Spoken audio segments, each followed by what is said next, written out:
In this orientation, we will discuss the various forms you will be using to submit information to the payroll office. We often have forms submitted incorrectly, and this causes delays and complications, so it is important to follow these procedures closely.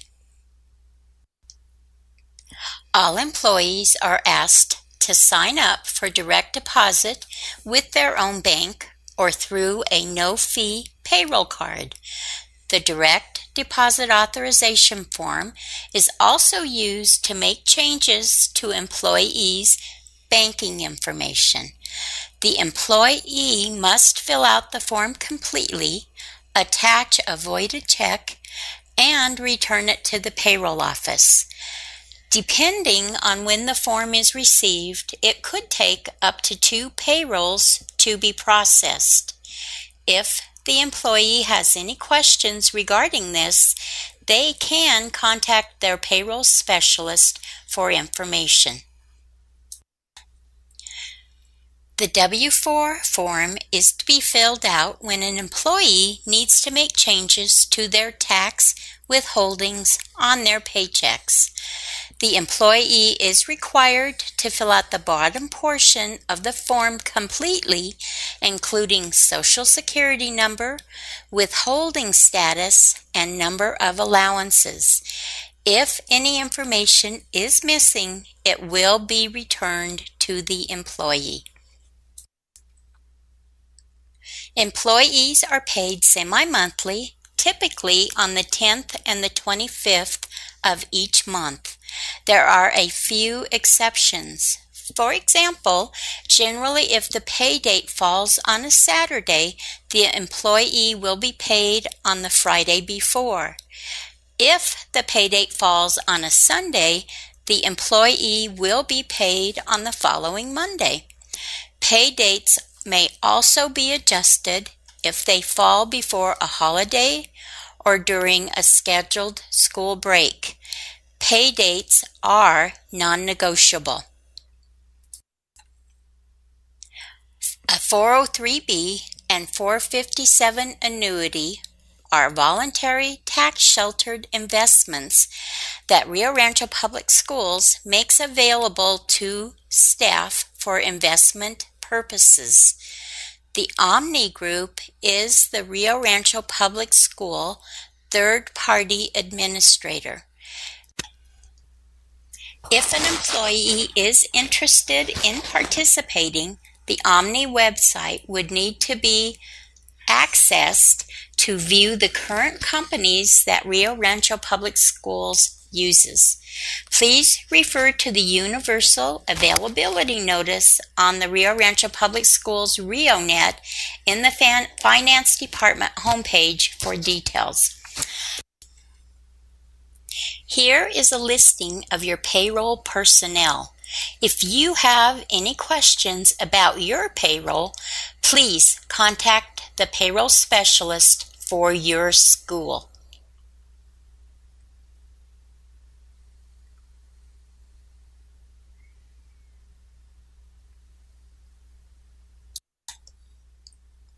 This is the current standard timesheet. Please do not make up your own timesheet or allow staff to design their own version. Timesheets must be completed in ink. Cutoff dates are the 15th and the last day of the month. Any incomplete timesheets will be returned to the school. This includes not putting the account number on the timesheet or getting proper approval before submitting to payroll. Payroll specialists are not able to walk the timesheets around for proper approvals. So please make sure all timesheets have gone through the correct approval process before sending to payroll. Again, any incomplete timesheets will be returned to the school. This is the substitute timesheet. Submit sub-timesheets every Friday and at the end of each pay period the 15th, and the end of the month, regardless of what day of the week it is. Faxed copies of timesheets are not acceptable. We must have the originals. Create only one timesheet per sub per week to save paper. Substitute timesheets are legal documents and must be signed by the sub and the principal and/or their designee.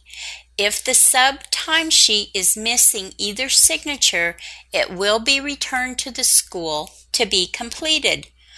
Please do not hold up submitting your school's timesheets if you are waiting for a sub signature on one or more timesheets.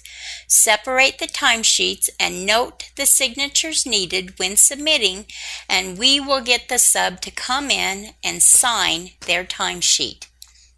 Wednesdays is marked only for elementary schools, with the exception of Colinas and Puesta, and subs are paid for 3/4 of the day. ASOP will show a full day. Secretaries are responsible for entering all the information on the sub timesheet highlighted in yellow.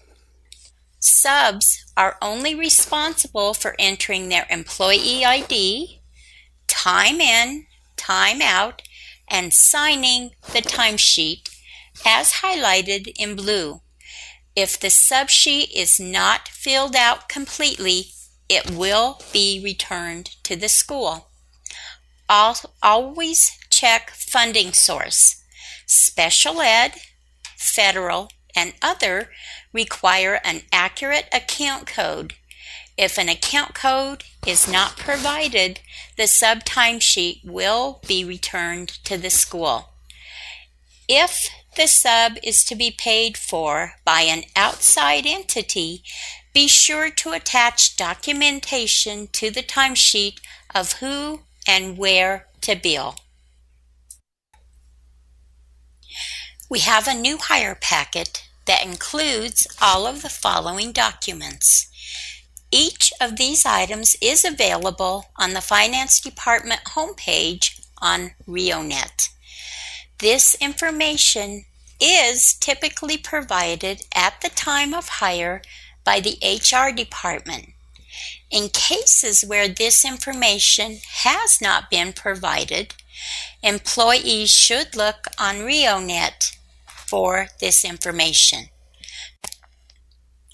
Be sure to check your paychecks for accuracy, including retirement, tax status, and all other deductions. This concludes the payroll orientation for today. If you need further information, be sure to visit the Finance Department homepage on RioNet for staff information, links to forms, documents, and procedures. Keep in mind our walk-in hours are 2 p.m. to closing daily, but please feel free to contact us at any time.